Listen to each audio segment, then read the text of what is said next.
Fine. Okay, so let's continue with that topic of biomolecules, and we are into the last part. Okay, so biomolecules में we have discussed about proteins, carbohydrates, lipids, right? Nucleic acids. We have spoken in detail about enzymes, its functioning, its kinetics. So major part of biomolecules we have completed. Okay, so last time तक जो किया था, you have understood properly. Okay, so why this topic is important, because this is all about general biology. Okay, so when you say general biology, it means it is applicable for every living cell. Okay, okay, what kind of molecules exist within the cell, where exactly do they exist, what are their different types, their categories, okay, and how do they function. So based on all the different micro and macro molecules that we have already spoken about, अब end में एक part आता है, okay, like you're already aware about this word called metabolism. It's a very common word which is spoken with respect to cell functioning, you know, whenever any kind of reaction takes place within a cell, okay, so it's like it is either a reaction where something is broken down or something is being manufactured. Okay, so ये reactions होते रहते हैं, like it's like if you imagine कि you are miniaturized and you are, I put you inside a living cell. Okay, तो आसपास क्या देखने को मिलेगा? You will see lot of different cell organelles. Okay, it's like each individual department or a machinery working over there. Okay, so when each individual department or a machine is working within the cell, so some or the other reaction is going on, and that is catalyzed by certain enzymes. अभी तक इतना sure हो गया है कि cell के अंदर जितने रिएक्शंस होते हैं, okay, 99.9% of them is catalyzed by some or the other enzyme. So those reactions where a bigger molecule is broken down into smaller ones, उसको बोलते हैं catabolic reactions, and the process is called catabolism.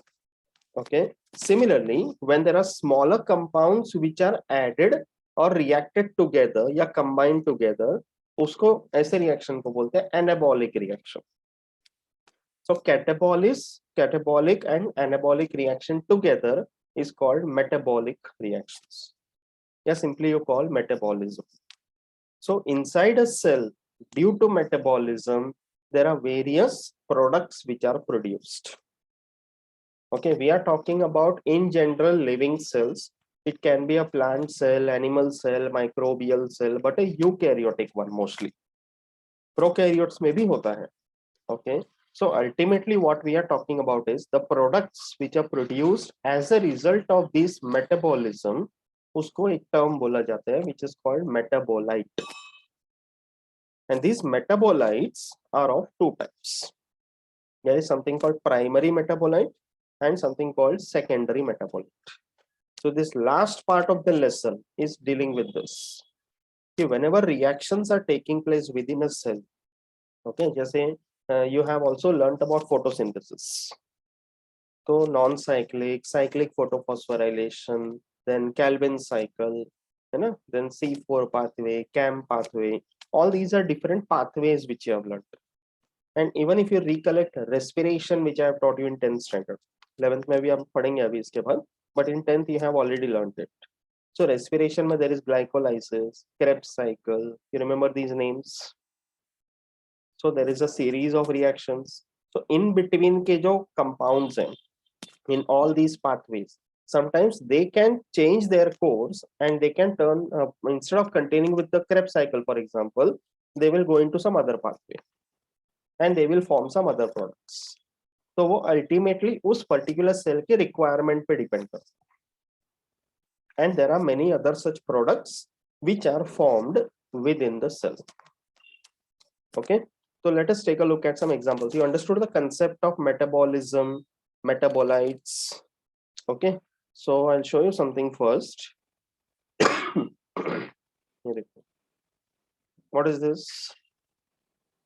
When the season comes, do you enjoy mango like this?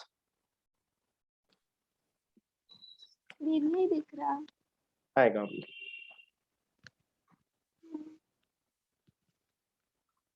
हाँ। So when the summer months are there, the market is flooded with mango fruits. Do you enjoy mangoes like this? Yes. Okay. Of course. Like eating a mango, it's like you have to keep aside all your mannerisms for that, है कि नहीं? Right? Because ultimately there's a king of fruits, and you like to taste the pulp. And I'll come to the concept of metabolism. मैं क्यों दिखा रहा हूँ, you will understand. ठीक है? So why do generally people like the mango fruits?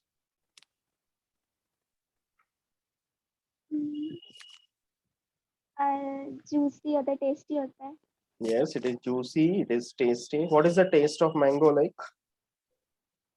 Sweet. It is sweet, and sweet because of, glucose. is it directly glucose?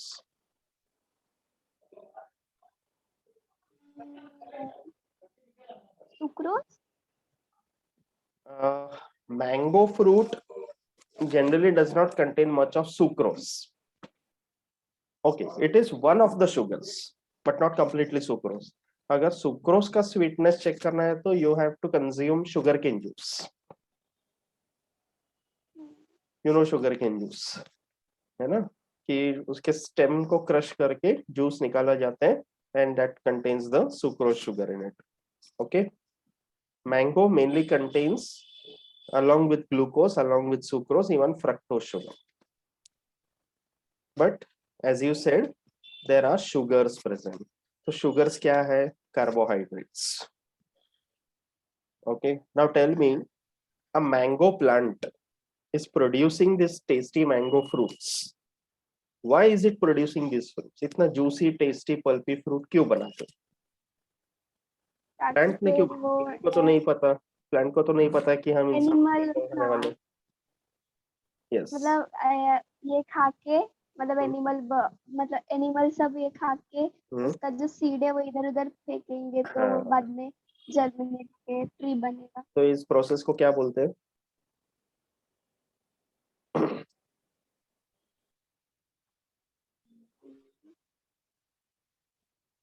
What is the process known as? Pollination.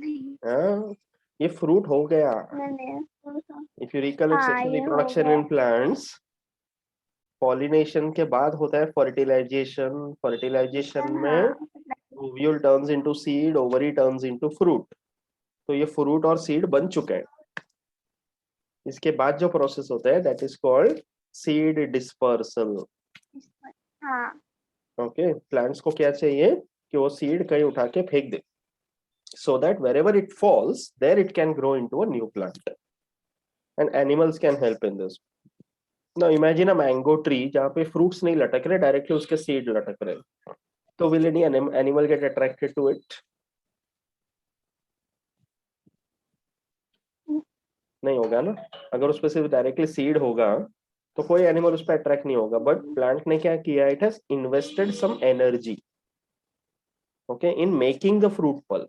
Like before cutting and eating a mango, you just imagine the smell of the mango. एकदम fresh fruit का smell imagine करो. आंख बंद करके अगर smell करो तो पहचान लोगे कि ये मैंगो है करके. Correct. That is because of what? There are certain compounds which are formed within the mango. Okay, and that is the one which attracts the animals, which are the dispersal agents. मतलब plants ने बनाया है अपने एक reason के लिए, but हम उसको यूज कर रहे हैं अपने फायदे के लिए. Getting it? Okay, so that is one example. Okay, what is this? Have you experienced this sometimes? नहीं. कभी कोई कांटेदार प्लांट पे हाथ चुभ गया कभी? Not only cactus, any other such plant.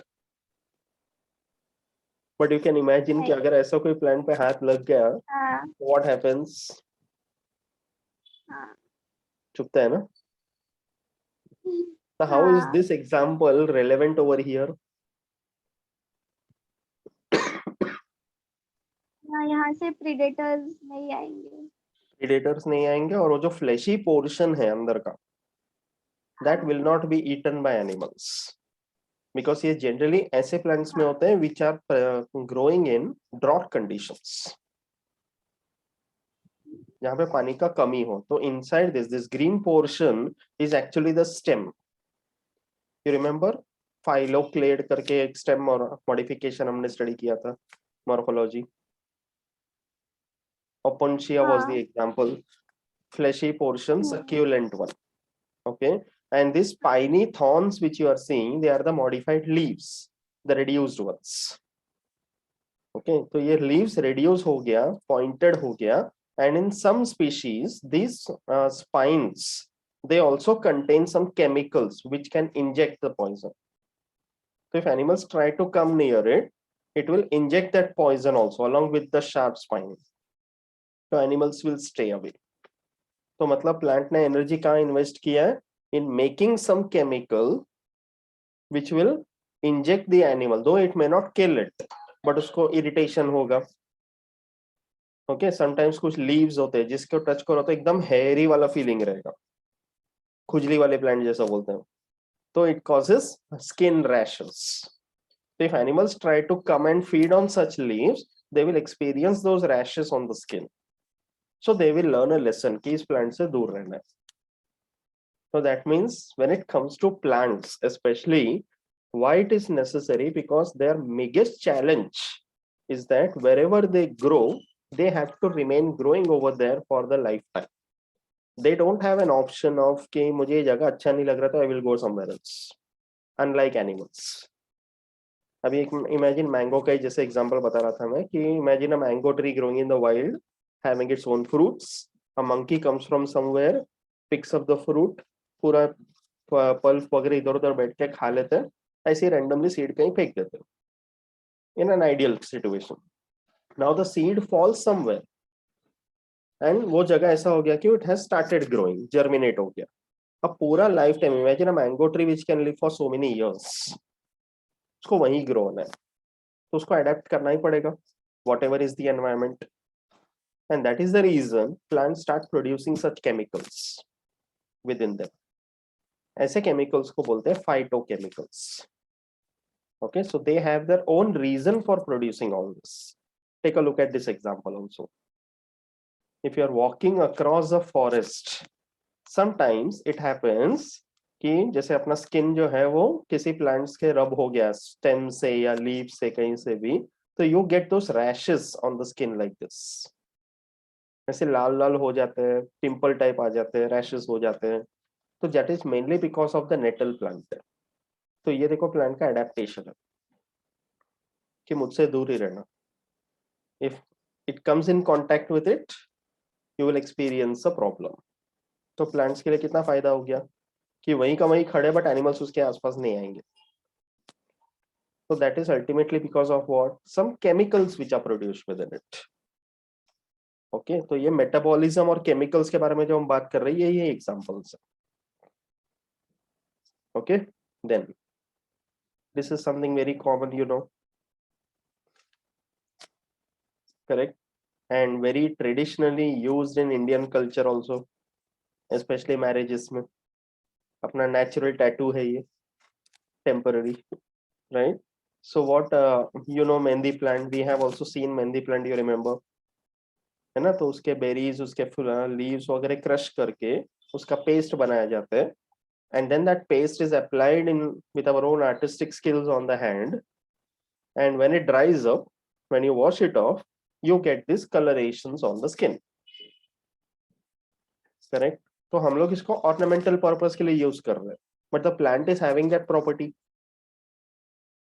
कि प्लांट के अंदर कुछ तो है जिस वजह से ऐसा बन रहा है. Getting it? And this mehndi plant, you know, it is also very good for the hair. इसका पेस्ट बना के बाल भी धोए जाते हैं उससे. So that means there are some properties within the plants which are useful like this. And जो प्रॉपर्टी हमें मेहंदी प्लांट से मिल रहा है ये दूसरे किसी प्लांट से नहीं मिलेगा. जो स्वीटनेस, जो टेस्ट, जो मैंगो फ्रूट का है, you won't find it in any other fruit. मतलब हर एक प्लांट का देखो अपना अपना uniqueness. Getting it? Apple is also sweet. But Apple का स्वीटनेस, मैंगो का स्वीटनेस, जस्ट इमेजिन। चीकू प्लांट, उसका स्वीटनेस सोचो, सब ने अपना अलग अलग अलग अलग बना के रखा है। So that is nothing but the diversity of these chemicals which are produced in it. इस सबका अपना अपना इमेजिनेशन है। अभी मैंगो हो या एप्पल हो या चीकू हो या कोई भी other fruit, okay, which fruit is this?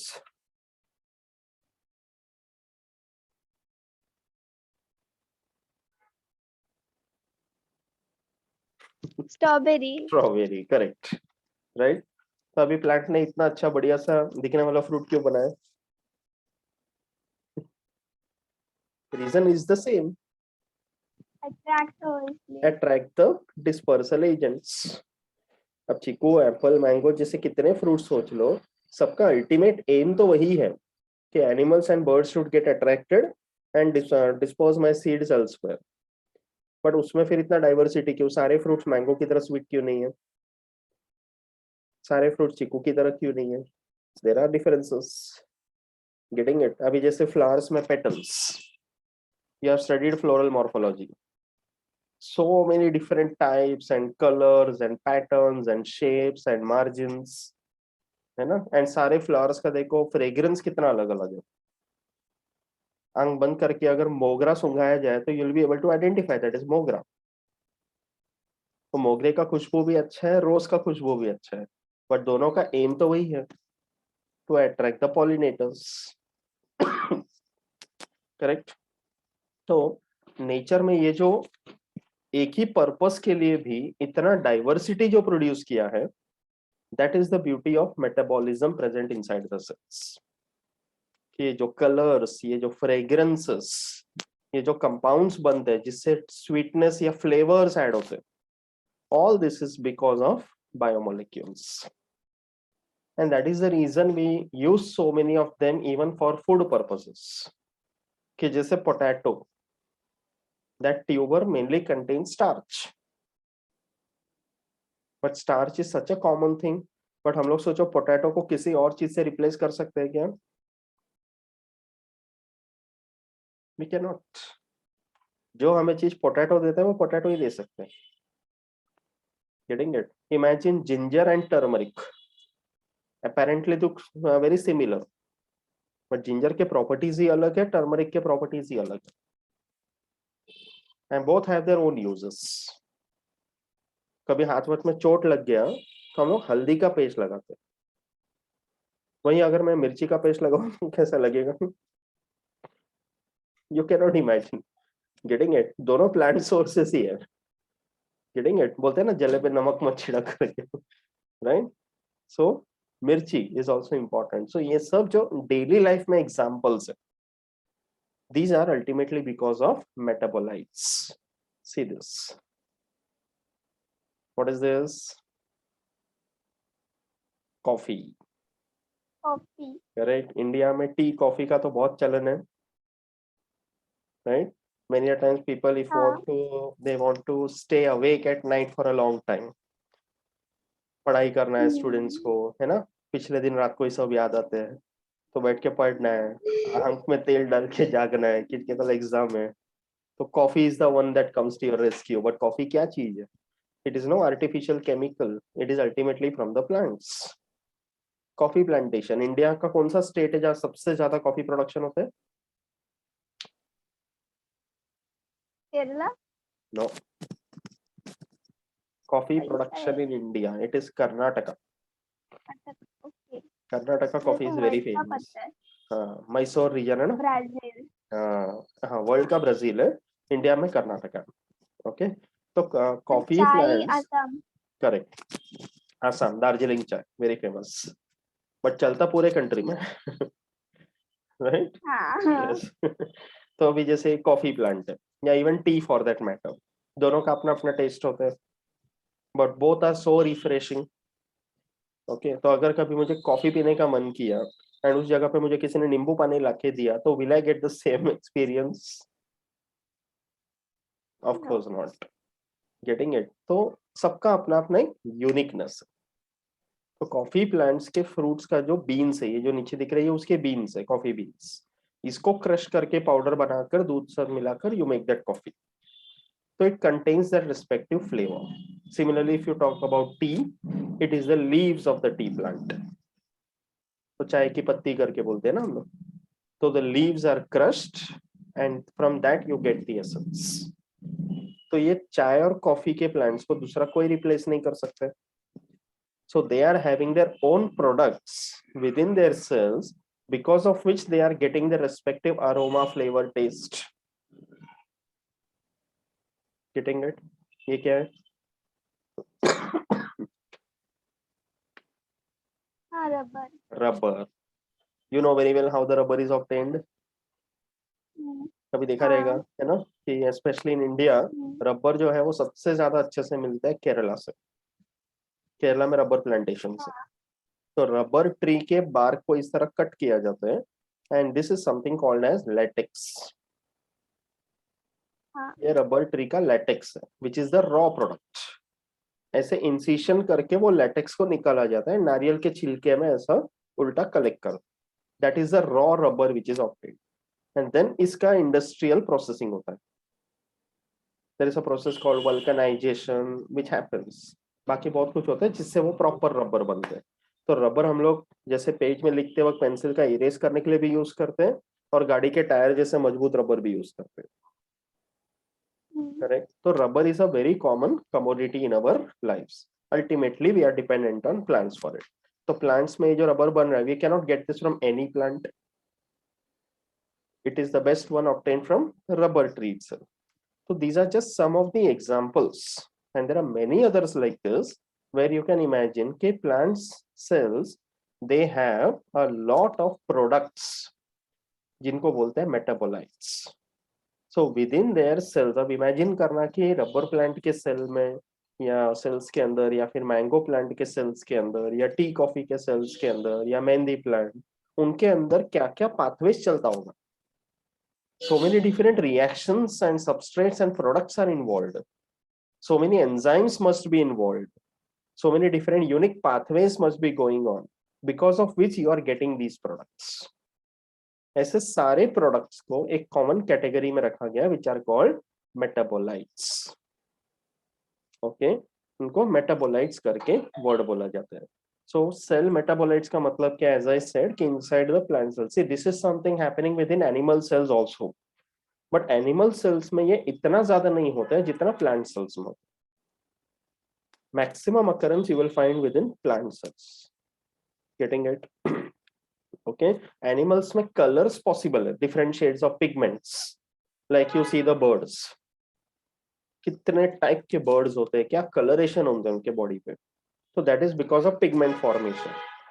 Okay. But fragrances वगैरह बोला जाए तो प्लांट्स में, फ्लेवर्स एंड टेस्ट वगैरह बोला जाए तो plant cells associated. So ultimately because of metabolic activities. Okay. So main processes कौन से plant cells में? Photosynthesis, respiration, amino acid biosynthesis, protein synthesis, which are constantly taking place within the cells. Okay. तो ये सारे processes जो है which are the main ones, इनके intermediate compounds. So sometimes the final products, sometimes the intermediate products both. They might change their roots and they will form some other products or sometimes the byproducts also. Okay, तो ये जो examples हमने देखा ये हर cells में हो ये जरूरी नहीं है. Okay, so there are many such biochemical forms which are produced and stored within the cells. Getting it? Okay, and inside the cell, now if you recollect the eukaryotic plant cell, you know very well there is a large vacuole mainly. वो storage godown है plant cell का. तो ये सारे products जो है वो sales के अंदर वैक्यूल में स्टोर किया जाता है. Okay, the main store houses and as and when required they are used. And इनके प्रोडक्शन में, मैन्युफैक्चरिंग पाथवे में there are lot of enzymes also which are involved. Is it clear? ठीक है. सो cellular metabolism अगर बोला जाता है so it is the sum total of all the biochemical reactions that take place within a cell. तो जैसे food molecules का degradation, breakdown, okay, या फिर synthesizing any macromolecule which is needed by the cell, okay, or it can be generating any other precursor molecule, जैसे कोई amino acids है. Now you remember how many amino acids are present within a cell? Biological world में कितना amino acids है? 20. Correct. So वो 20 amino acids they are present in a bound form within protein molecules, or they can be present as free amino acids also. तो sales के अंदर cytoplasm में amino acids अगर freely present रहने चाहिए तो कहीं ना कहीं उनका बनना भी जरूरी है. तो some process going on for the formation of tryptophan, sometimes lysine, sometimes glucine, sometimes phenylalanine. तो इन सबका अपना अपना पाथवे चल रहा है सेल के अंदर, so that there is a constant replacement and formation of these amino acids within the cells. So there are mainly reactions involving electron transfers, okay, yeah, oxidation reduction, which is also called redox reactions. Correct. So redox reactions होते हैं, okay. Metabolism can take place in a sequence of reactions जिनको हम लोग बोलते हैं pathways. तो pathways can be cyclic or non-cyclic. Okay, जैसे अभी हमने if you remember glycolysis, it is non-cyclic because उसका starting point अलग है, ending point अलग है. But if you say Krebs cycle या Calvin cycle, then it is a cyclic pathway. Okay, तो ये general point समझा metabolism का. Okay, so here plant cell metabolites when you say are of basically two types. Okay, एक होता है primary metabolites and the other one is called secondary metabolites. Okay, we will see the differences between both of them now. Primary का मतलब है main या fundamental जिसको बोलते हैं. So these primary metabolites are nothing but essential products which are formed in all the plants. ये कोई species specific ऐसा नहीं है, ये सारे plants के सारे cells में बनेंगे. For example उसमें proteins, okay, carbohydrates जो हर cell में बनते हैं, हर plant में बनते हैं. Secondary metabolites का मतलब है they are not products, they are byproducts. Product and byproduct के बीच में difference क्या है?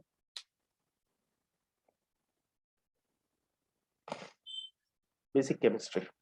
प्रोडक्ट मतलब जो, हाँ, जो केमिकल रिएक्शन से बनता है, मतलब वो केमिकल का प्रोडक्ट होता है. और बाय प्रोडक्ट मतलब जो एक्स्ट्रा बनता है. Okay, correct. See, product का मतलब कि वो reaction ultimately क्यों कर रहा है cell? Because it wants to make that product. But in the process of making that product कुछ और साथ में बन गया जो उसका aim नहीं था but बन गया as a side part, तो उसको by product बोलते हैं. तो जो secondary metabolites है वो by products है. Okay, so in the plant cells there are many types of secondary metabolites present. ठीक है, उसके डिटेल्स में तो नहीं जाना है, but for your level you have to understand the introductory part. Okay, तो take a look at the differences between primary metabolites and secondary metabolites. ठीक है, पहले वो देख लेते एक बार. मैं जनरल मीनिंग समझा ना प्राइमरी एंड सेकेंडरी मेटाबोलाइट्स का.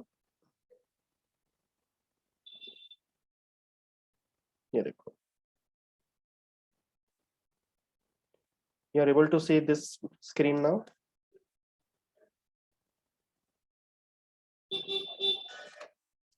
Okay, so primary metabolites क्या है? Okay, mainly carbohydrates, proteins and fats. So we have already studied about this in this lesson. So carbohydrates, proteins, fats जो है ये main compounds है which are necessary for metabolic activity in every cell. And ये हर cell में बनता ही. Okay, secondary metabolites are they are found in certain plant cells या certain parts, not in every part of the plant also. Okay, जैसे mango के sweetness है वो उसके fruit में ही मिलेगा ना. अगर उसका स्टेम चबा के देखेगी तो वो स्वीटनेस मिलेगा क्या? नहीं. Getting it? Okay, sugar cane का स्वीटनेस उसके स्टेम के जूस में. कुछ लोग होते हैं ना दांतों से गन्ना छीलते हैं तो स्टेम में स्वीटनेस रहता है, वही उसके पत्तों को चबा के देखेगी तो मिलेगा क्या? you won't get it. So it is not in every part. Okay, so it will vary according to the specimen. They do not generally participate in metabolic activities. They are formed in minute quantities, and in the plant body they might have more specific function. Okay, so ये differences primary and secondary metabolite का. Okay, तो जैसे मैंने बताया first point कि primary metabolites are involved in all the essential metabolic activities of the cell. Okay, जैसे protein synthesis. ठीक है. सेकेंडरी मेटाबोलाइट मतलब they are not involved in essential metabolic activities. Inside कुछ अल्टर्ड पाथवेज बन जाते हैं, routes बन जाते हैं फ्रॉम द मेन पाथवेज, जिससे इंटरमीडिएट कंपाउंड्स बनते हैं. Then it is secondary metabolite. Okay, so primary metabolites, okay, they are easily produced regularly in all the cells. Secondary metabolites are produced due to further metabolism of primary metabolites. ठीक है, तो primary metabolites के further metabolism से secondary metabolites बनते हैं. So they are derived products. Primary metabolites generally produced in large quantities. Secondary metabolites are comparatively in less quantities. Okay, तो अब ये large quantities में बनते हैं, इसलिए they are more widely distributed and they are abundant. Secondary metabolites are produced in only certain taxonomic groups. Okay, जैसे I'll come to the main example. तो जैसे प्राइमरी मेटाबोलाइट के जो प्रोडक्ट्स होते हैं, वी से प्रोटीन्स, कार्बोहाइड्रेट्स एंड फैट्स, तो ये हम लोग कैसे यूज करते हैं? As a food source. Okay, but secondary metabolites का कैसा है? They are used mainly for their medicinal values. You must be aware about Ayurveda, है ना. इंडिया में अभी तो एलोपैथी ज्यादा चल रहा है, बट यू नो आयुर्वेदिक जो पहले पुराने जमाने में सिर्फ ट्रीटमेंट मेथड्स होता था, plant using plants, humans were dependent upon nature for their treatment. Correct, कि कोई भी छोटे मोटे इलाज वगैरह करवाना होता था तो प्लांट्स के ही पास इलाज होता था, है ना.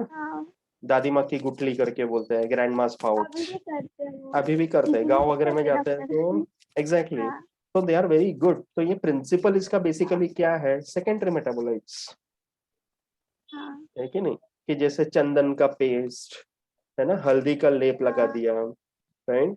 कि कभी एकदम सर्दी जुकाम हो गया तो अदरक वाला चाय पी लिए. तुलसी एग्जैक्टली, है ना. तुलसी प्लांट अगर घर के आंगन में लगाते हैं तो इट इज सेड दैट कि the air coming inside becomes pure. Okay, it's not comparatively like pure करके मतलब क्या हो गया कि तुलसी प्लांट में कंपैरेटिवली ज्यादा ऑक्सीजन प्रोडक्शन है. तो वो जो हवा अंदर आते हैं वो अच्छा रहता है. एंड तुलसी के पत्तों में भी you can feel that taste, that flavour, है ना. साउथ के मंदिरों में जाते हैं तो तुलसी का पानी देते हैं तीर्थ बोलकर. हाँ, यहाँ भी वो तुलसी को दूध में डाल के वो प्रसाद. यस एग्जैक्टली, भगवान को जब चढ़ाते हैं नैवेद्य करके बोलते हैं तो उसमें एक एक तुलसी का पत्ता रख दिया जाता है, right. So you know that taste. अभी गुड़ी पड़वा जैसे फेस्टिवल आ गया तो हम लोग नीम के पत्ते खाते हैं गुड़ के साथ. एग्जैक्टली, तिल गुड़. वह तिल गुड़ जो है वो अभी इस फेस्टिवल में, अभी कौन सा आएगा अपना, मकर संक्रांति, संक्रांत फेस्टिवल आएगा तो तभी तिल खाते हैं, बिकॉज वो संक्रांत विंटर सीजन में आता है. एंड तिल गुड़ कैसे गर्म चीज है, तो गर्म होएगा. एग्जैक्टली. करेक्ट. तो ये सब देखो अपने कल्चर में कितने सारे चीजें जो हम कोरिलेट कर सकते हैं, which has got a scientific basis. और वो जो वो नींबू मिर्ची लगाते हैं ना घर के बाहर, हाँ, उसका साइंटिफिक रीजन भी है कि उसको लगाया ना तो घर पे वो पेस्ट वो सब है ना वो कम आते. यस, क्योंकि उसका अरोमा, उसका फ्लेवर, ये सब नेगेटिव एनर्जी को अट्रैक्ट कर लेता है. दैट इज व्हाई अभी आम के पत्तों का तोरण लगाते हैं. That's also something very commonly seen. तो why mango leaves, why not banana leaves? Because हमें तोरण चाहिए ना, पर्दा नहीं चाहिए, राइट. बनाना लीफ में खाते हैं. यस, बनाना लीफ में खाते हैं. वो कितना अच्छा कल्चर है अपना. तो मतलब प्लांट्स के सेल्स में से देखो हमें क्या क्या चीजें ऐसे देखने को मिल रहा है which we are using in our daily life and which has been used in our culture also, and it has got that significance. जैसे चिकन पॉक्स बीमारी होता है तो नीम के पत्तों से पहले ट्रीटमेंट करते थे, हाँ, बिकॉज उसको नीम के पत्ते ठंडा करते हैं। बॉडी में लगाते हैं, ठंडा होता हाँ, है। ठंडा होता है इसके लिए, है ना। तो ये सब सेकेंडरी मेटाबोलाइट्स के वजह से, because these are some examples of plants that we know which are able to produce certain compounds within their cells which have got these unique properties. Getting it? Okay, तो ये इसलिए हमें समझना जरूरी है। तो ये उसका फाइटोकेमिस्ट्री पार्ट है, ठीक है। अभी गजरा लगाते हैं, such a beautiful thing in Indian culture, है कि नहीं। गजरा कौन से फूलों से बनते हैं? मोगरा। मोस्टली मोगरा। तो कितना अच्छा खुशबू आता है उसका, हाँ, स्पेशली फेस्टिवल्स हाँ, ओकेजन्स के टाइम पे। अगर अच्छा फ्रेश गजरे का मोगरा हाँ। बना दो एंड वो बालों में लगाते हैं, क्या महक उठता है। Any artificial thing can give you that thing, never. No. Correct, है ना। तो प्लांट्स में वो कितना अच्छा फ्रेग्रेंस है, तो वो उसका वोलेटाइल ऑयल्स है जो उन फूलों में है। तो plants are producing it for their own reason, उनका अपना पॉलिनेशन के लिए। हम लोग यूज करते हैं अपने पॉलिनेशन के लिए। Getting it? So that is something, it has got its own effect. Okay, अभी जैसे फरवरी का महीना आएगा, कोई पर्टिकुलर सीजन आता है, फेस्टिवल आते हैं, गुलाब का फूल दिया जाता है, उसके पीछे कुछ अलग रीजन रहता है कि नहीं। तो वाई गुलाब का फूल, वाई नॉट गोभी का फूल?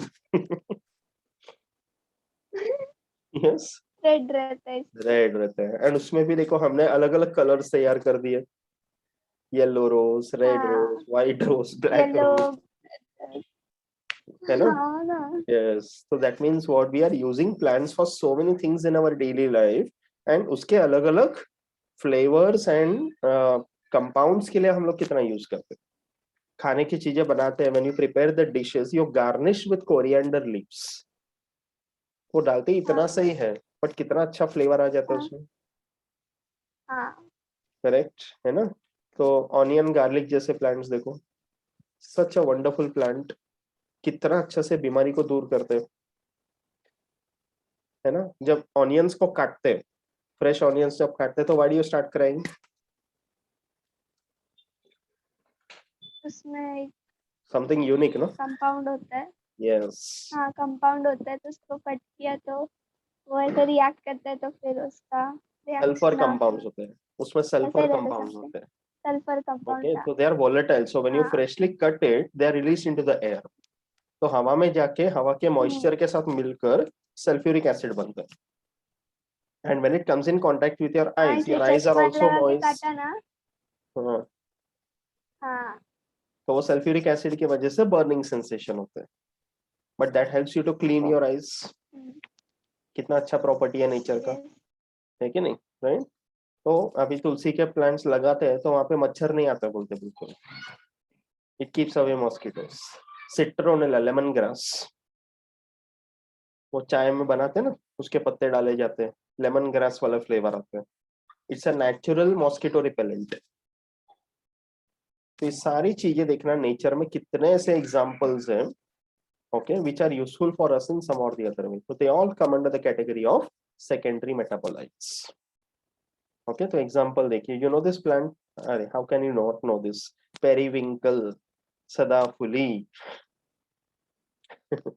ओके, सदाफुली प्लांट, उसके अंदर एल्कलॉइड्स है, this is one group of secondary metabolites.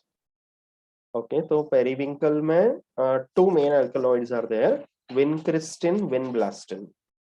These both are said to be anti-carcinogenic. Cancer treatment में हेल्प होता है सदाफुली। Okay, similarly castor oil, you know, एरंड का तेल, है ना, बच्चों को दिया जाता है ना, right, it is very good. So ये जो ऑयल्स है, so many oils that you know, sunflower oil, olive oil, right, coconut oil, हाँ। सारे ऑयल्स का अपना अपना यूज है। एंड ये ऑयल्स क्या है? प्लांट्स का मेटाबोलाइट्स। ओके, अपने India is the land of spices, Kerala is known for that, हाँ। राइट। तो अपना इलायची, राइट, जायफल, पेपर, दालचीनी। दालचीनी, इस सारे चीजों का देखो अपना अपना फ्लेवर होता है। Such beautiful flavours and fragrances कि हम लोग खाने में कितना यूज करते हैं उसको। एक चिटका डाल दो बट उससे पूरा फ्लेवर एनहांस हो जाते हैं. So that means how strong these properties must be. Correct? तो ये सारी चीजें जो है अपने आसपास which are commonly used in our daily life, they are examples of secondary metabolites. Getting it? अब जो हरी मिर्च है, green chilies, you know the how spicy it is, but उसमें कितने varieties है देखो. कि there are some of them which you can directly bite and eat, सलाद के तौर पे भी खाते हैं लोग. Correct? But there are some of them which are extremely spicy. Assam का एक वैरायटी है मिर्ची का जो बहुत ज्यादा स्पाइसी है. करेक्ट. हाँ वो छोटे वाले स्पाइसी होते हैं, बड़े वाले स्पाइसी नहीं होते. यस. तो ये देखो कितना सारा वैरायटीज हो गया नेचर में इसका, है कि नहीं. तो these are examples which we must understand. Okay, कि ये सब जो है ultimately it is because of plant cell metabolites. ठीक है. तो as a summary you can see over here कि ये सारे एग्जाम्पल जो हम अभी देख रहे थे they come from angiosperms. Lower plants में ज्यादा नहीं है देखना. जिम्नोस्पर्म्स एंड एंजियोस्पर्म्स सबसे ज्यादा एंजियोस्पर्म्स में. कि gymnosperms now you know very well they are naked seeded plants. कि जब एवोल्यूशन हुआ जिम्नोस्पर्म्स जब बने तो they were having only the seeds, no fruit. But angiosperms है जिनमें फ्रूट बना. तो एक बहुत बड़ा एवोल्यूशनरी फीचर हो गया कि जिम्नोस्पर्म्स में जहां सिर्फ सीड्स थे तो no animals were getting attracted and dispersal हो नहीं रहा था. दैट्स व्हाई जिम्नोस्पर्म का डिस्ट्रीब्यूशन काफी रेस्ट्रिक्टेड है कि जहां पाइन ट्रीज है वहां सिर्फ पाइन ट्रीज मिलेंगे बिकॉज सीड्स ज्यादा दूर जा ही नहीं रहे ना. तो एंजियोस्पर्म्स में देखना कैसे डिस्ट्रीब्यूशन स्प्रेड हो गया. तो उसके लिए प्लांट ने मेहनत किया है एवोल्यूशन में. Okay, they have altered their physiological pathways in such a way that now they are producing certain compounds because of which it is helping them to disperse themselves and survive. The species survival also increases. Okay, तो flowers में जो इतना अच्छा fragrance वगैरह है तो pollination enhance हो गया. तो जिम्नोस्पर्म्स में क्या होता है, cons. Okay, you know the cones. हाँ. याद है ना, पाइनस कोन. करेक्ट. अब इसमें कोई फ्रेग्रेंस नहीं, कुछ नहीं, it's like a woody structure. तो why will any insect come and feed on the nectar or something, होगा ही नहीं. तो इसका पॉलिनेशन विंड पे डिपेंड करता है and that's why pollination is not that efficient as compared to others. तो जब इसने प्लांट्स ने एवोल्यूशन के टाइम पे मेहनत किया, फिजियोलॉजिकल पाथवे तैयार किया, अच्छे अच्छे फ्रेग्रेंसेस तैयार किए, कलर्स तैयार किए, so what happened because of that animals and insects got attracted, pollination enhanced. तो जब pollination enhance हो गया तो more efficiency of fertilization, more chances of species survival. So the secret is behind the metabolism within the cells. Okay, दूसरा plants के लिए जैसे जरूरत है मैंने बताया कि to keep away herbivores and pathogens. तो वो भी प्लांट के लिए बहुत जरूरत है कि एक जगह खड़े रहकर इन सबको दूर रखना है दुश्मनों को. तो अपने अंदर ऐसे केमिकल्स तैयार करो कि they will automatically not come near you. Getting it. तो उसके लिए भी physiological pathways. And then wherever in the biological world if you see, competition can never be ruled out. हर चीज में कंपटीशन है. तो अगर प्लांट्स ग्रो हो रहे हैं तो आसपास के प्लांट्स के साथ कंपटीशन है for all the possible resources, water, air, light, everything. तो कुछ प्लांट्स क्या करते हैं, ऐसे केमिकल्स रिलीज करते हैं by the roots which will suppress the growth of the nearby plants. Okay, तो उसके लिए भी उनको केमिकल्स चाहिए. Sometimes suppress, sometimes they also help. Okay, तो जैसे chemicals in the fruits and seeds that help to prevent their spoilage, कि fruit seed तक ज्यादा से ज्यादा टाइम तक सरवाइव कर सके, उसके लिए भी प्लांट्स केमिकल्स बनाते हैं. ठीक है. देन फ्रूट्स एंड सीड्स के डिस्पर्सल के लिए इंसेंटिव. तो the bright colours of the fruits, correct, the bright good fragrance, sometimes the seeds are also very tasty.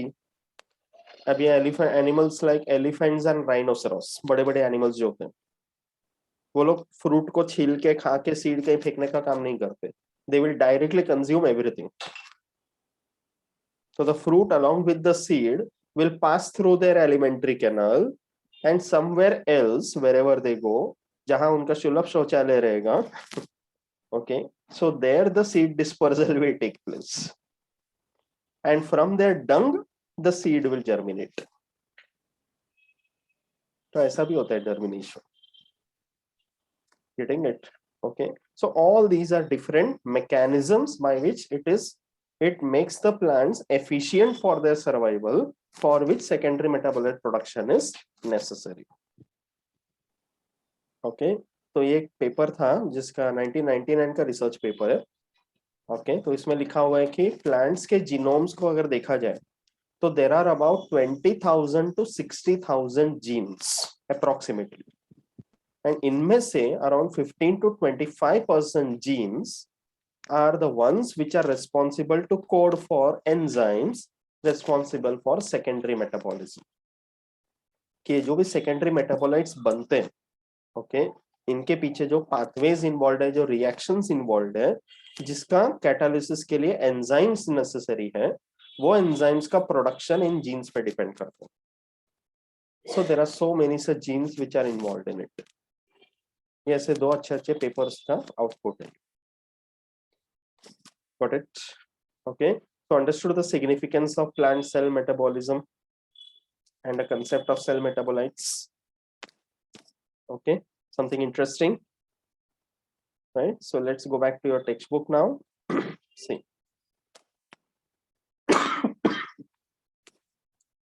So according to that, now metabolic concepts are given. Okay, so cells को बोला गया है plant cells या in general living cells को बोलते हैं work centers. Okay, they are kind of factories या work centers करके बोला गया. Okay, because that is where ultimately the entire pathways and reactions are involved. Okay, so catabolic pathway, anabolic pathway, I told about this, correct? Then metabolic pool, इसका मतलब क्या है कि all the products and byproducts which are produced as a result of catabolism as well as anabolism within the cell, वो product cell के cytoplasm में present है, उसको मेटाबॉलिक पूल बोलते हैं, in which all the pathways and reactions are also taking place. Okay, so it's like ATP, you know very well, they are constantly required and recycled within the cell. Okay, so it's like they also maintain homeostasis within a cell, क्योंकि हर चीज का balance जरूरी है, and एक living cell का environment हमेशा same नहीं रहेगा, it will change along with the environmental condition. जैसे अभी सीजन्स बदल रहे हैं तो अपना खाना पीना बदलता है, अपने लाइफस्टाइल के हिसाब से अपना खाना पीना बदलेगा, right?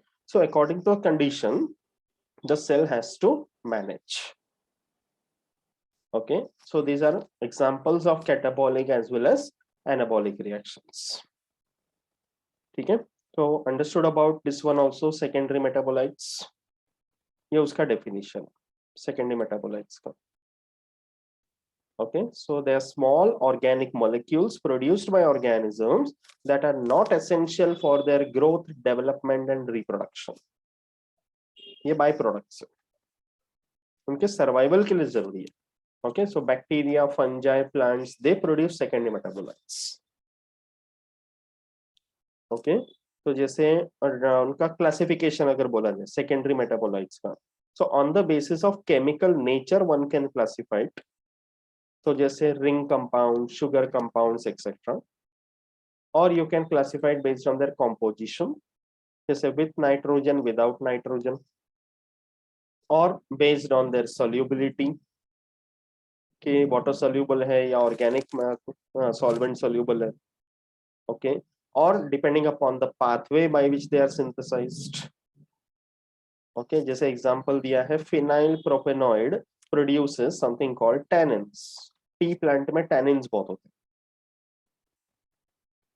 Okay, that's an example, one type of a secondary metabolite. Alkaloids, glycosides, tannins, volatile oils, phenolics, flavonoids, okay, ये सब अलग अलग सेकेंडरी मेटाबोलिक कंपाउंड्स, ठीक है। तो जैसे यहाँ पे यू कैन सी टर्पीन्स, तो they are made from mevalonic acid, have to remember this, okay. Terpenes करके बड़े कंपाउंड्स होते हैं, they are made from mevalonic acid which mainly contain carbon and hydrogen. Like you don't need to go into the details of each one, इतने खाली याद रखना, okay. Then you have phenolics, okay. In chemistry, organic chemistry, you must have learnt about phenols and alcohols, है ना?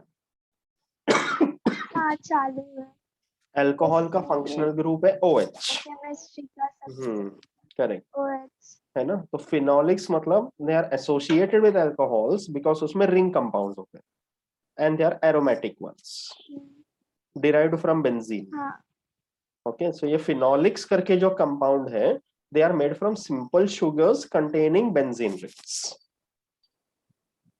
ठीक है, hydrogen and oxygen, okay. Phenolics अगर याद रखना है ना तो एग्जांपल है हरी मिर्च, when you bite it you feel that spicy nature, okay, तो स्पाइसीनेस उसका फिनोलिक्स के वजह से। तो नेक्स्ट टाइम जब भी तीखा खा लो, मिर्ची चबा लो, तो क्या रिवाइज करना है? फिनोलिक्स, ओके, ऐसे याद रखने का। Then nitrogen containing compounds which are extremely diverse, okay, glycosides and alkaloids are there mainly, okay, इन सब में नाइट्रोजन होते हैं and they also contain sulphur sometimes, okay. तो as per your syllabus you understand this much, okay. And coming to the economic importance, तो इसका economic importance क्या है? बहुत सारे तो अभी हमने डिस्कस कर ही लिया है। Economic importance from our point of view, so there are lot of medicinal drugs which are developed, plants के सोर्सेस से निकाल कर उस पर बहुत रिसर्च हो रहा है। there are many research institutes where people are working on medicinal plants and drugs obtained from them, okay, जो बहुत सारे ऐसे बीमारियों का इलाज ढूंढ रहे जिसका अब तक अपने पास कोई प्रॉपर इलाज नहीं है। जैसे I told you about that Sadafuli, Vincristine, Vinblastine, two types of alkaloids which are produced from it, which are useful against cancer. Similarly, if you talk about hypertension, you have that plant called Sarpagandha. Okay, Rauwolfia serpentina करके एक medicinal plant है, वो hypertension के लिए काफी अच्छा है, blood pressure के लिए, okay. Then the first alkaloid which was isolated was morphine and ये ऑब्टेन किया था पेपावर सोमनीफेरम से, एक प्लांट का नाम है, ओपियम प्लांट है या पॉपी प्लांट बोलते हैं, ओके। तो ये किसके लिए यूज करते हैं? पेन रिलीवर, ओके, या कफ सप्रेसेंट के लिए, ठीक है। तो पेन रिलीवर मतलब एनाल्जेसिक, कफ सप्रेसेंट मतलब टू रिमूव दैट कफ, ठीक है। Then nicotine, you know, tobacco plant से आते हैं, राइट। कोकेन करके एक आते हैं, राइट। तो टर्पीन्स के कैनाबिनॉल करके, तो they are useful for recreation and stimulation, मतलब ये एडिक्टिव ड्रग्स है, इसलिए तंबाकू वगैरह अवॉइड करने का बोलते हैं। तो tobacco plant, Nicotiana tabacum, it is an addictive one, okay, so it can be habit forming and it can be problematic. तो ये भी हमें अवेयरनेस होना जरूरी है कि इसमें ऐसे ऐसे कंपाउंड्स है, सेकेंडरी मेटाबोलाइट्स है, जिनसे हमें दूर भी रहना है, गेटिंग इट, ओके। तो flavours, they are improving our food preference, getting it. Panipuri वाले के पास जाओ, पूछते हैं ना तीखा चाहिए मीठा चाहिए, करेक्ट, तो यू से तीखा, एकदम तीखा, तो that means what you are, कहीं ना कहीं you are correlating that with secondary metabolites ना, कि अगर मीठा चाहिए तो भी गुड़ है, राइट, गुड़ का पानी, इमली का पानी, एंड अगर तीखा भी है तो मिर्ची वाला पानी, तो you are ultimately depending on secondary metabolites, correct. तो next time whenever you have panipuri, just example के लिए रिकलेक्ट करना, correct. Then characteristic flavours and aroma of cabbage and its relatives, ओके, कैबेज, अपना कॉलीफ्लावर, ये सब जो इस तरह के प्लांट्स होते हैं, ब्रोकोली, राइट, लेट्यूस, तो इन सब प्लांट्स के भी अपने अपने कंपाउंड्स होते हैं विच protect the plants from many paste, insect और नॉन इंसेक्ट पेस्ट को दूर रखते हैं, Okay, so wines and chocolates when they are prepared, तो उसमें tannins डाले जाते हैं, तो उसका improve करता है astringency. Astringent मतलब it helps to improve the digestion. Skin के लिए भी अच्छा होता है astringent. Okay, so you like to have hot chocolate drinks, cocoa plant, natural chocolate है वो, correct? हाँ. उसका pulp से chocolate बनते हैं, right? बॉर्नविटा में भी रहते हैं ना, हाँ, exactly, right? Bournvita. Yes, and then many secondary metabolites are also useful as food preservatives because they have antibiotic properties. Okay, तो जैसे turmeric and many oils, जब अचार बनाते हैं pickle, तो उसमें oil डाला जाता है, तो oil helps to preserve for a longer time, correct? तो वो antibiotic property हो गया. Getting it? Okay, तो turmeric एक ऐसा example हो गया which can be consumed internally as well as applied externally, both the ways. तो ऐसे बहुत सारे examples दे सकते हैं where you understand secondary metabolites and their significance. ठीक है? So that comes to the end of the lesson biomolecules. कैसा लगा? The last part was good enough? हाँ, लास्ट पार्ट अच्छा था. अच्छा था ना? Something different and it is हाँ. necessary because से हम लोग अलग अलग से तो पढ़ लेते हैं, but उसका actual significance क्या है वो भी समझना जरूरी है ना, right? Okay, so now based on all that you have learned, a quick revision of the topic biomolecules. Ready? ठीक है? I'll just open a PPT quickly.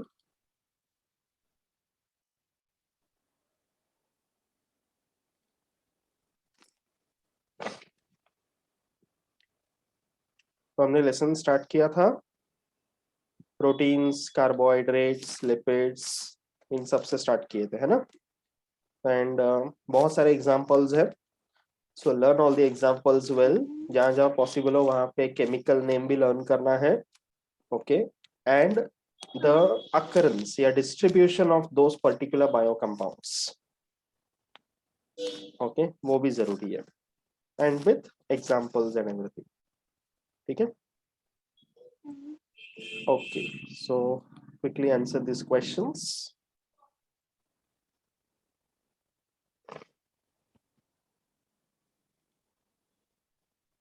Okay, screen दिख रहा है? हाँ. Okay, so first question for you. बोलो, read the question, tell the answer. At high temperatures, enzymes get dashed by heat.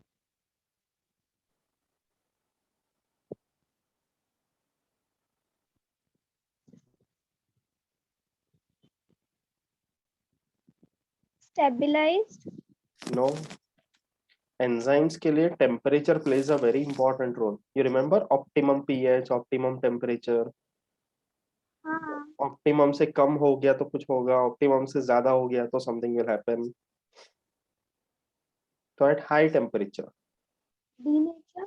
denature, correct. हाँ. Okay, वो degrade हो जाएगा. Low temperature में mostly inactivate हो जाता है. Okay. Converted तो नहीं होएगा. Yes, of course. Next. The distance between successive nucleotides in a DNA molecule is successive मतलब कैसा? One below the other. Successive nucleotide बोला है ना? हाँ हाँ हाँ हाँ तो 3.4 3.4 angstrom, correct.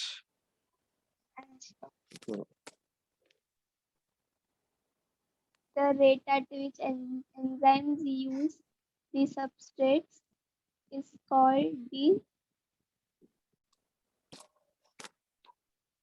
सबस्ट्रेट को यूज करते करते एंजाइम कैटालाइज करेगा और प्रोडक्ट बनाएगा. तो हाउ फास्ट और how slow the substrates are used up, उसको क्या बोलते हैं? activity rate. No, it is called turnover number. Okay, turnover number करके, ये पॉइंट याद रख लेना, ठीक है। हाँ, next, proteins are polymers of amino acids. Correct. Dash is the chef. Chief, chef मेरी भूख लगी Chief, है। chief. Dash is the chief respiratory fuel. और in other words you can say the most common respiratory substrate.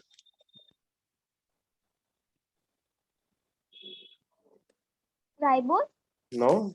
Oh, most common. respiratory substrate. Glucose. Glucose, correct.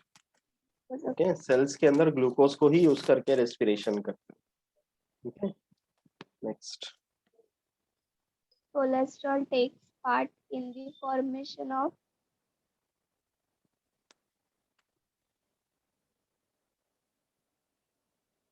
vitamin D.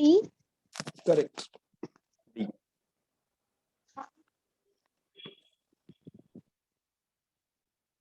Anticodons are present on the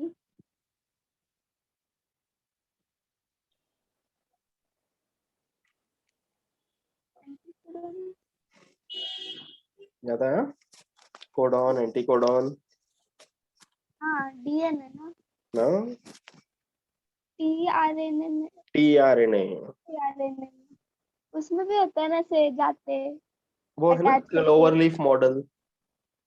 lower lip में भी है, but उसमें भी मतलब DNA में भी ऐसे लाइक नहीं, जाते हैं ना। वो नाइट्रोजन बेसिस है जिसका ओके, हाँ कॉम्प्लीमेंट्री बेस पेयरिंग हो रहा है, ये एंटीकोडॉन है। हाँ हाँ, ओके, कॉम्प्लीमेंट्री, हाँ कॉम्प्लीमेंट्री, कॉम्प्लीमेंट्री। हाँ वो कॉम्प्लीमेंट्री है। ओके, डबल स्टैंडर्ड होते हैं ना। हाँ एमआरएनए में कोडॉन्स होते हैं, टीआरएनए में एंटीकोडॉन्स होते हाँ, हैं। Okay, anticodon. Correct.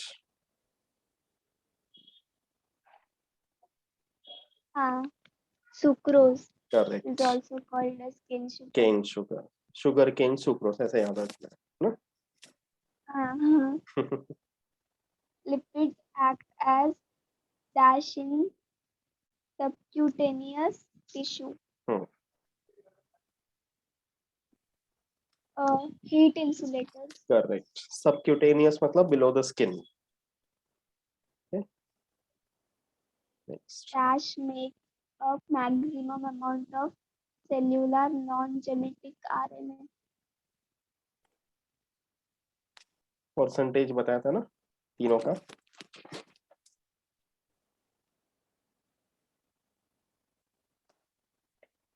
Non-genetic rRNA. It is rRNA, correct. Yes. Trihydroxypropane is the other name for ये लर्न करना triose पड़ेगा। sugar. नहीं, it is glycerol, 3 carbon compound है ना, ट्राईहाइड्रोक्सी प्रोपेन। ओके, ग्लिसरॉल याद रखना। Okay, next, Dash has hexagonal structure with 5 carbon atom and 1 oxygen. ये भी पूछा। Dash hexagonal structure with 5 carbon.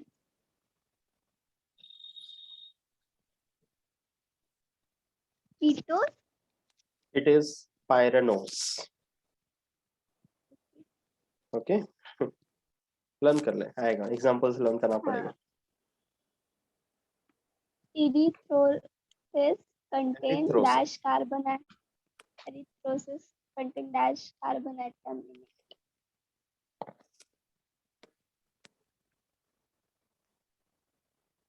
5 It is 4 or 3? 4 4, 4. ठीक है, वो सब भी लर्न करना है, ऐसे पॉसिबल क्वेश्चंस है, ठीक है। हाँ, dash is the most abundant protein in the animal world. Myosin, collagen,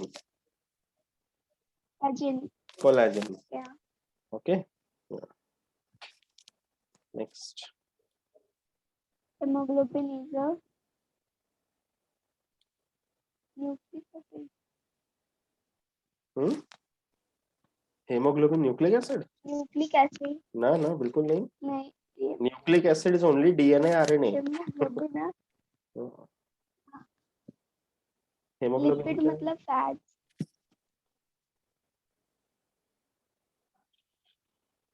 protein. It's a protein, correct. हाँ. Haemoglobin is a protein. Okay. Blood है ना, आरबीसीज में रहते हैं. हाँ. The overall diameter of DNA molecule is diameter. Distance between the two strands, same dimension. 20 angstrom. Correct. 20 angstrom या 2 nanometer याद रखना. हाँ. Okay. वही नैनोमीटर दिया था कभी. Dash removes a group from the substrate by mechanism other than hydrolysis.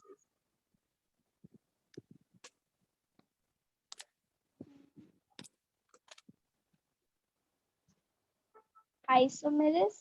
No. Isomer मैंने बताया था कि same chemical formula but different structural formula. Dash removes a group from. मतलब यहाँ पे सबस्ट्रेट में से कोई फंक्शनल ग्रुप को निकालते हैं without hydrolysis. So which type of enzymes can do that? Lyase. It is lyase, second option. Lyase ना. Okay. Yeah. Ligase जो होता है वो joining enzymes पे. हाँ.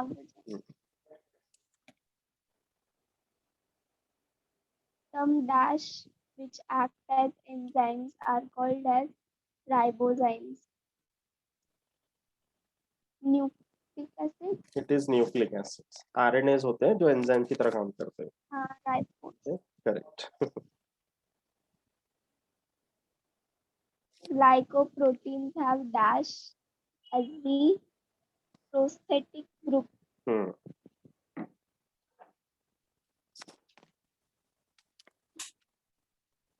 Lipids. ग्लाइकोप्रोटीन नाम से ही पता चलेगा. Glyco. प्रोटीन्स के साथ कार्बोहाइड्रेट. एग्जैक्टली ऐसे कोरिलेट करना है, आंसर मिल जाएगा. ठीक है. कॉन्जुगेटेड प्रोटीन का एक टाइप है ना वो. हाँ. ठीक है. हाँ. और लिपिड्स का भी था ना. Lipoproteins.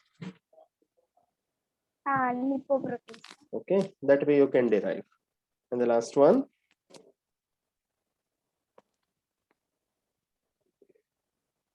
Yeah. Dash links the carbon of two adjacent monosaccharides. Adjacent. Monosaccharides के बीच का bond. Ester. It is not ester. Monosaccharides come under which category of biomolecules?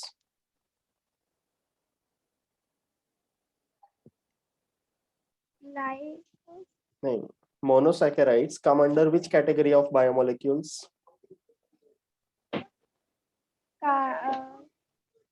Monosaccharide ना. कार्बोहाइड्रेट. कार्बोहाइड्रेट्स है ना. तो कार्बोहाइड्रेट्स मतलब चारों ऑप्शन के नाम देख. Glycosidic bond. ओके. ग्लाइको मतलब ग्लूकोज या कार्बोहाइड्रेट, ऐसे याद रखना. हाँ. ठीक है. सो गॉट अ गुड रिवीजन. समझा अच्छे से बायोमोलिक्यूल. तो अभी लेसन बहुत जरूरी है. Prepare that very well. Okay. And you have to remember a lot of it even for your further competitive exams and everything. ये सब बहुत इंपॉर्टेंट टॉपिक्स है ना. तो finally we have come to the end of biomolecules. One more lesson. ठीक है. कोई भी डाउट्स रहेगा you can always ask. Right. कैसा लगा लेसन? अच्छा था. अच्छा था ना. बड़ा था. बड़ा था. ठीक है. Quantity doesn't matter. राइट.